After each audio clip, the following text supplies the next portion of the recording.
You do not need to hustle harder to be consistent. What you actually need is better systems. And if you're a working mom or business owner like me, AI can be your best friend. In this video, I'm going to walk you through exactly how I use AI to stay consistent in my business and in my personal life, especially during busy seasons when everything feels like it's falling through the cracks. Whether you're juggling content creation, sales, team management, or just trying to get your kids to eat dinner without iPads, these are the exact AI powered systems that I personally use to show up with clarity, energy, and ease every single week. If you're a high performing woman trying to lead with more intention and less overwhelm, hit subscribe. I drop new videos weekly to help you turn burnout into breakthrough. My name's Corrie Lo, otherwise known as Corrie Lo. I am a professional speaker, high performance coach, and mom of four. And I help overwhelmed, overachieving women create clarity, confidence, and consistency without sacrificing their ambition or their well-being. And I walk my talk. I'm running a business, raising a blended family, writing a book, and managing a full-time speaking calendar, thanks in no small part to the AI systems that I'm about to show you today. Today, I'm showing you 9 different ways that I use AI for consistency, and they range from ones that I use both in my business and my career, as well as ones I use in my personal life as well. All right, so let's dive in. We're going to talk about the business ones first. First up, and definitely the top way that I use AI on a regular basis is for content creation. So one YouTube idea becomes a script like this one. From there, we use AI to create a blog post, an email, social media content. And the thing that's great is AI helps me create a standardized message without having to rewrite stuff like 4 or 5 times. So the thing that I found really, really cool about it is we take my best performing posts and we use them as templates. So we're creating content that is very authentic to me, but AI is able to do so in a way that makes it very systematic. Another way I use it is for sales sequences. So I use AI to build launch email sequences, to do pitch templates. I even use it for talking points for high ticket sales calls. I use it to create my scripts. And it doesn't matter what the offer is. I use it for my speaking offers, for my coaching offers, even for things I'm testing like masterminds or retreats. The thing that I found to be the most helpful with it is that what I would consider a high ticket sales expert, I've done high ticket selling my entire career. AI can see gaps and things that I'm not seeing. So it helps me create more efficient scripts based off of my past performance. So we'll take it and we feed in, for example, transcripts of some of my sales calls, and it'll help analyze what worked great about that sales call that actually converted. And then we use that to create launch email sequences, pitch templates, things like that, because we're using language that my audience is using. So some pretty slick stuff with it. The next way that we use AI, and this was the game changer, this actually helped me scale my business very quickly. And that was by using it to develop team SOPs. So this is actually a really simple process and one that I actually walk a lot of my business coaching clients through. And basically, we record ourselves doing a screen share of whatever task it is that we're looking to standardize. And then we narrate ourselves doing it. Then from there, we feed the transcript into AI, and AI creates a standard SOP document for us. So one great example of this is when I was doing a speaking outreach. We documented the process for that, how I was doing the research, how I was making connections, exactly how I was communicating with people. And we were able to standardize it that I now have a team that helps me do a lot of my speaking outreach. So anybody on my team can run the same exact system, even if I am not online and doing it. Right. So that helped me scale my business exponentially. Next up, and this is one of my absolute favorite ways that we've used AI in my business, is for data analysis.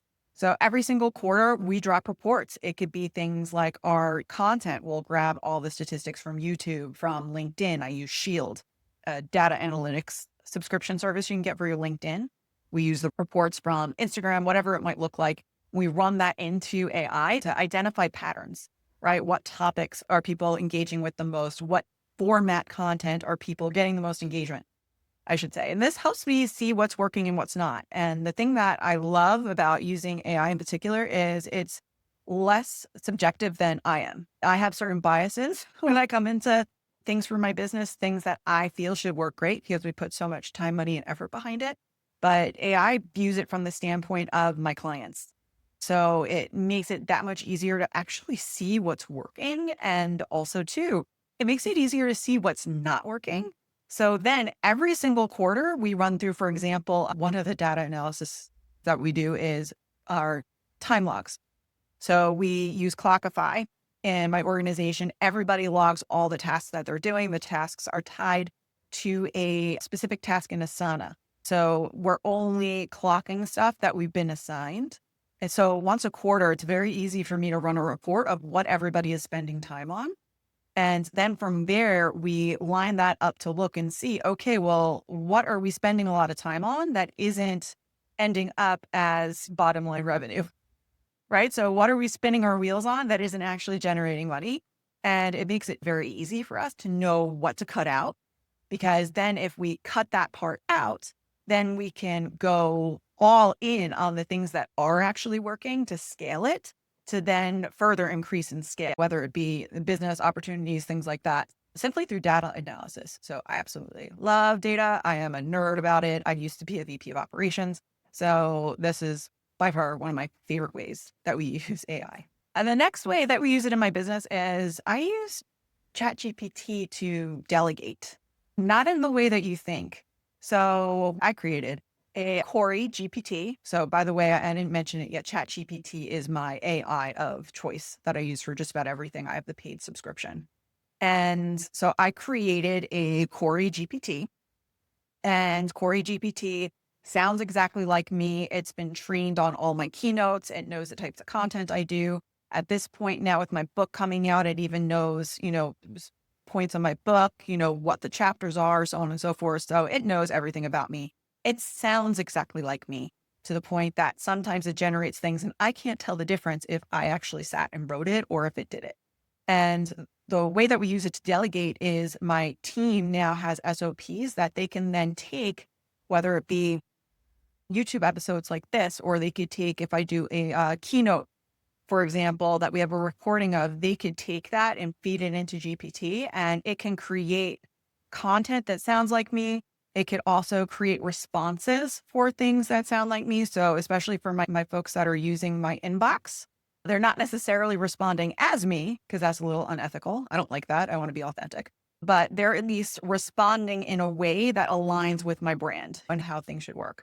So I love it. It's like having a mini me on the team, and it takes a lot of pressure off my team as well, that however they're phrasing things, that they know it's going to sound like me and sound like the brand. All right, so let's shift now. We're going to shift to how I use AI for personal related things. So the very first one is for time blocking, specifically around energy.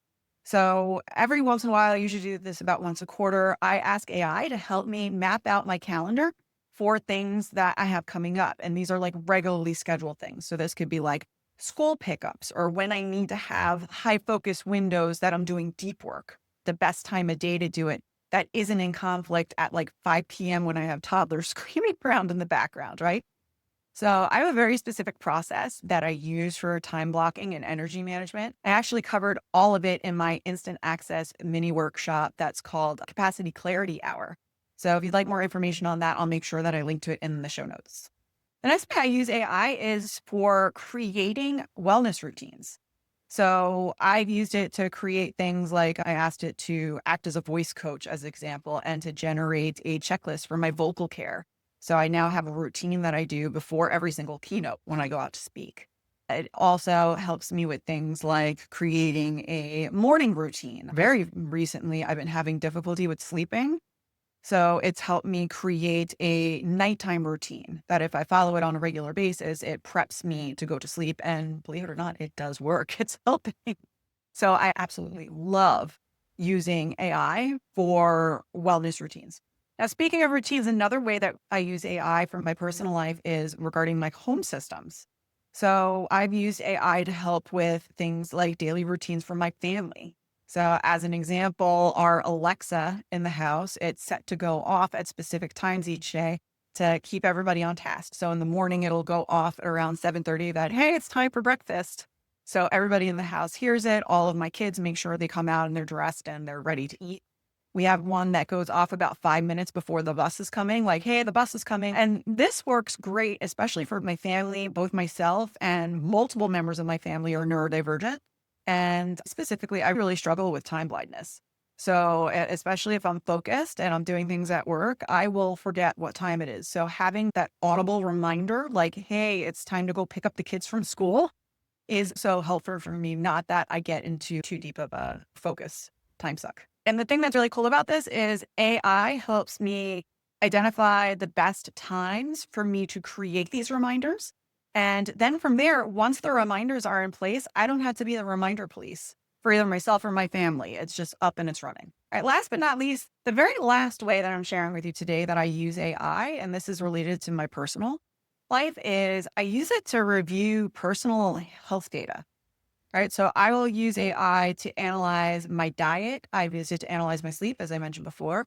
I use it to analyze my fitness, my workouts. I love Peloton.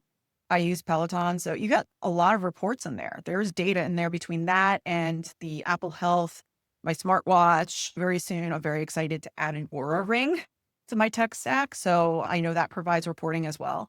So I love being able to feed that to AI and ask for where are opportunities for me to improve. Very recently, I've been using it to help me analyze labs. Now, to put a quick disclaimer out there too, with anything with AI, you cannot necessarily rely on it to be 100% correct all the time. I will use it for things like labs because my husband is actually a geneticist. He works in labs all the time. He is fully trained on how to read labs. So I will often, instead of burdening him with reading my labs, I will ask ChatGPT to take a look at them and then he'll confirm for me how it works. And it's been really helpful. Over the course of the last year, I had a lot of various health challenges that I couldn't necessarily figure out what was wrong. And I had lots and lots and lots of blood work done. And by using ChatGPT, it was actually able to identify things that my doctors were missing. And as a result, I've been able to receive certain medications that helped and certain lifestyle interventions. And it's been a game changer for me. So I love using it for that. I love using it to help me understand why my specific biochemistry responds differently than other people. I've also found that it helps me want to stick to certain more difficult aspects. So for example, I need to be really strict when it comes to gluten and dairy because not that I have an allergy or anything to it, but I'm intolerant. And it shows up in my lab work through inflammation and stuff like that. So I actually used AI to help understand why that was happening so that now moving forward, when I'm given the choice to have like pizza or a salad, I will choose the salad because I have a better understanding of how the pizza affects me longer term. So I absolutely love using AI for that. And yeah, that about covers, that's 9 different ways that I use AI for both my business as well as my personal life. So I'd love to know which one of these would make the biggest difference for you right now, business systems or personal systems? Drop your answer in the comments below and let me know which one you'd like to try first. And if you want to know the real reason that you're struggling to stay consistent, feel free to take my free Overwhelm Culprit Quiz. When you do, you're going to learn your specific Overwhelm Culprit and you'll get a customized plan emailed to you as well as strategies on a regular basis tailored to your specific challenge. Thanks so much for joining me today, and I will see you on the next episode. Take care. Thanks for checking out The Next Step with Corrie Lo. If this episode resonated with you, share it with a friend, subscribe, and leave a review. Together, we'll transform overwhelm into action, and we'll keep taking the next step towards confident leadership. See you next time.